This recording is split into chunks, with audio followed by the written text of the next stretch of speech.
नमस्कार साथीहरू, स्वागत छ लोकसेवा सरकार युट्युब च्यानलमा। आज हामीले यस भिडियोमा लोकसेवा आयोगबाट सोध्न सक्ने महत्त्वपूर्ण जिके प्रश्नहरूलाई समेटेको छ।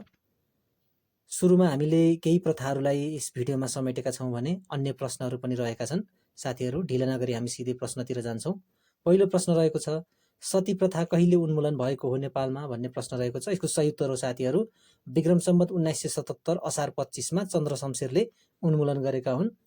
र यसमा हामीले जान्नुपर्ने कुरा, जङ्गबहादुर राणाले मुलुकियन 1910मा 16 वर्ष नपुगेकी महिला, 5 वर्ष मुनिका बालबच्चा भएका महिला र गर्भवती महिलालाई सती जान नपर्ने व्यवस्था गरेका थिए। त्यसै गरी दोस्रो प्रश्न रहेको छ साथीहरू, दासदासी प्रथा। दासदासी प्रथा कहिले अन्त्य भयो भन्दा 1981 वैशाख 1मा चन्द्र शमशेरले नै गरेका थिए। त्यसै गरी प्रश्न नम्बर 3, कमैया प्रथा। कमैया प्रथा कहिले अन्त्य भयो भन्दा विक्रम सम्वत 2057 साल साउन 2 गते गिरिजाप्रसाद कोइरालाको प्रधानमन्त्रीत्वकालमा यसको अन्त्य भएको हो। त्यसै गरी चौथो प्रश्न रहेको छ, कमलरी प्रथा।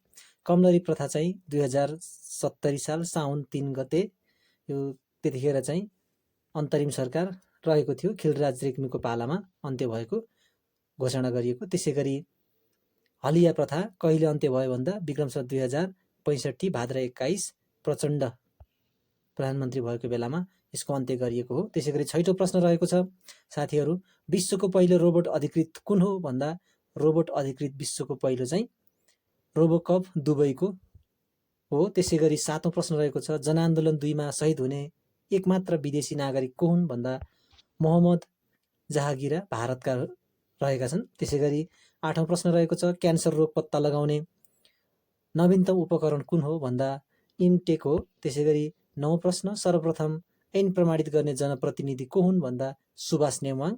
पेस्की खर्च ऐन 2063 उनले प्रमाणित गरेका थिए। अहिले चाहिँ प्रमाणित चाहिँ राष्ट्रपतिबाट हुने गर्दछ।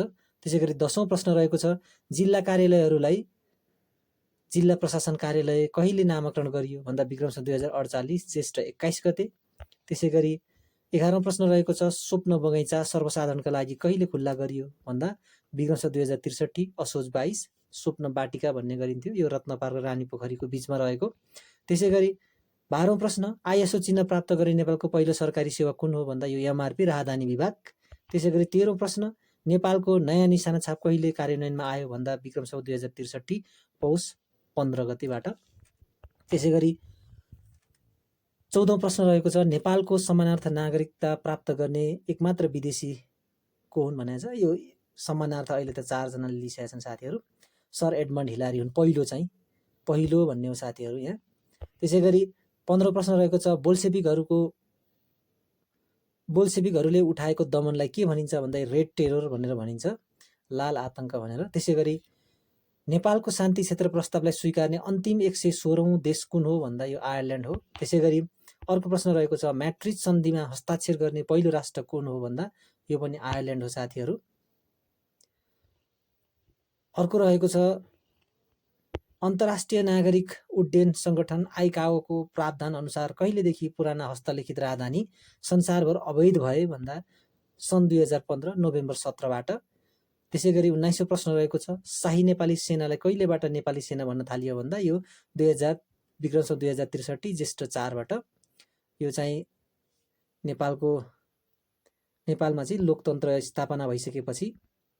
त्यसै गरी 20औं प्रश्न रहेको छ, सेफ्टी पिन अभियान केसँग सम्बन्धित छ भन्दा सार्वजनिक यातायातमा महिलामाथि हुने यौनजन्य हिंसा रोक्न सञ्चालित अभियान हो। त्यसै गरी अपरेसन म्यानहट्टन केसँग सम्बन्धित छ भन्दा गैंडाको चोरी सिकारी रोक्न सञ्चालित अभियान हो। त्यसै गरी 22औं प्रश्न रहेको छ, खेलाडीहरूले शारीरिक तथा मानसिक स्फूर्तिका लागि नसालु औषधि सेवन गरे नगरेको पत्ता लगाउन गरिएको परीक्षणलाई के भनिन्छ भन्दा डोपिङ टेस्ट भनेर भनिन्छ। त्यसै गरी 23औं प्रश्न रहेको छ, स्तूपलाई अर्को के नामले चिनिन्छ भन्दा यो धातु गर्भ। त्यसै गरी 24औं प्रश्न रहेको छ, नेपालमा पहिलो पटक कानुनी रूपमा मृगौला प्रत्यारोपण गर्ने व्यक्ति को हुन् भन्दा बलराम नागा, विक्रम सम्वत 2073 मङ्सिर 22मा। त्यसै गरी 25औं प्रश्न, हृदयघातको उपचार गर्ने नवीनतम उपकरण कुन हो भन्दा एन्जियोप्लास्टी। त्यसै गरी 26औं प्रश्न, गर्भमा रहेको बच्चा छोरा या छोरी भनी पत्ता लगाउने विधि कुन हो भन्दा एनिनियोसिन्थेसिस हो। त्यसै गरी भाडामा शिशु जन्माइदिने आमालाई के भनिन्छ भन्दा सरोगेट मदर, यो सबैलाई थाहा भएको कुरा। त्यसै गरी स्मरण शक्ति हराउने वा तुरुन्त बिर्सने रोगलाई के भनिन्छ भन्दा अल्जाइमर्स। यो चाहिँ सेप्टेम्बर 21 मनाइन्छ यो अल्जाइमर्स डे चाहिँ।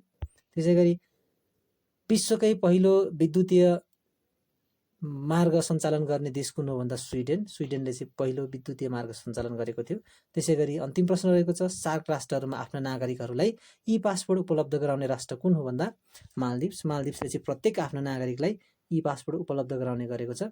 साथीहरू धन्यवाद, आजलाई यति नै। हामी निरन्तर ल्याउनेछौँ यस्ता भिडियोहरू, सुनिदिनु होला।